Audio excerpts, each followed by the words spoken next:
Oi pessoal, tá no ar mais um InfoMonday com as principais notícias para sua segunda-feira e para sua semana. E a gente começa falando sobre mercados, já que os últimos dias foram bem agitados. E quem traz as perspectivas para a bolsa pra gente é o Ricardo. É isso aí. O mercado financeiro global tem engatado um rally muito forte de alta desde o fim de abril, com as expectativas dos investidores de que a economia global tem uma recuperação em V depois da pandemia do coronavírus. Essas expectativas mais otimistas foram embasadas principalmente pelos dados que saíram em maio dos Estados Unidos de criação de 2,5 milhões de empregos. O dado foi bastante inesperado.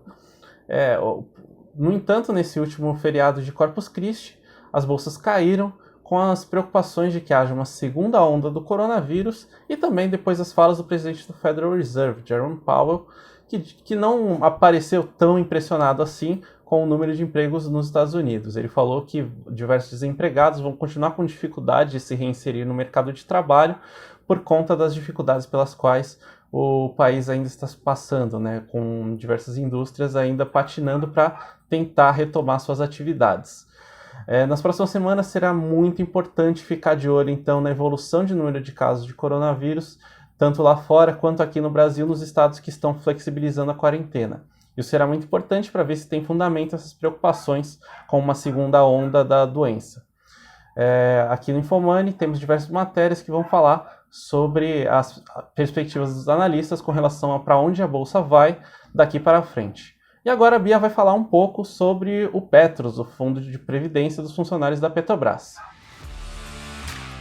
Essa maior preocupação dos investidores com o mercado financeiro nos últimos dias não deve ter pego de surpresa a Petros, o fundo de pensão da Petrobras. Eles são responsáveis por cerca de 100 bilhões de reais de mais de 140 mil segurados. A gente conversou com Alexandre Matias, que é diretor de investimentos da Petros, que nos mostrou uma visão um pouco mais cautelosa com a bolsa nesse momento, indicando que não seria a melhor hora para aumentar de forma relevante as posições, mas que a visão de médio e longo prazo seguia otimista. Tanto que a Petros espera que o Ibovespa atinja mais ou menos 130 mil pontos no fim de 2021. Mas seria a hora de aguentar a volatilidade em nome desse retorno mais adiante. Até porque a Petros tem um desafio de atingir uma taxa anual de retorno em 2020 da ordem de 8%. E só com a renda fixa não vai ser possível. A gente solta a matéria nesse fim de semana, vale conferir para entender o que a Petros pensa do mercado nesse momento.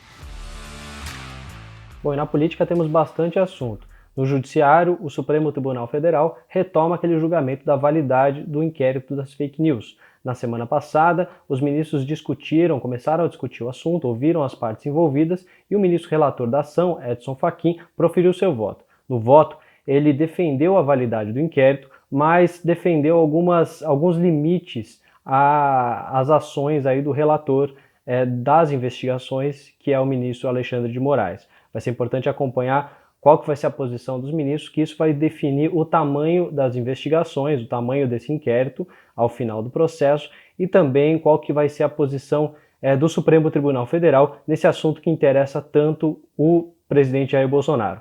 Além disso, a gente tem na Câmara dos Deputados a discussão de várias medidas provisórias que não avançaram nessa última semana, com destaque para a MP 944, que trata aí de um auxílio para as empresas no pagamento das folhas de pagamento por parte do governo federal, as empresas de pequeno e médio porte. Essa é uma medida importante no meio dessa crise e a gente constata, o próprio Ministério da Economia constata que boa parte desses recursos não chegaram na ponta. Então as empresas estão enfrentando muitas dificuldades para ter acesso ao crédito, mesmo com a medida tomada pelo governo. Então os parlamentares vão ter que discutir soluções para fazer com que esse dinheiro chegue na ponta.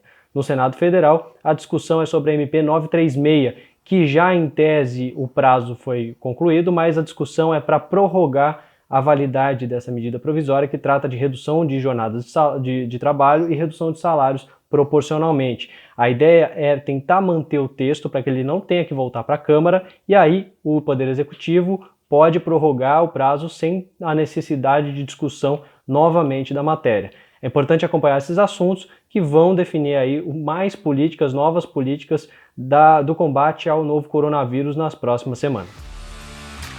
A Ainda sobre política, nessa sexta-feira a XP divulgou uma pesquisa em parceria com o IPESP que mostra que 48% dos brasileiros consideram o governo de Jair Bolsonaro como ruim ou péssimo. Na última edição, que foi feita em maio, o percentual era de 49%. O percentual daqueles que consideram o governo bom ou ótimo subiu de 26% para 28%. A pesquisa também avaliou a gestão dos governadores, como que as pessoas enxergam a gestão dos governadores, e mostra que a avaliação piorou de maio para junho. A avaliação do Congresso aumentou em 2 pontos percentuais aqueles que consideram o Congresso ruim ou péssimo, e também aumentou 2 pontos percentuais entre aqueles que consideram bom ou ótimo.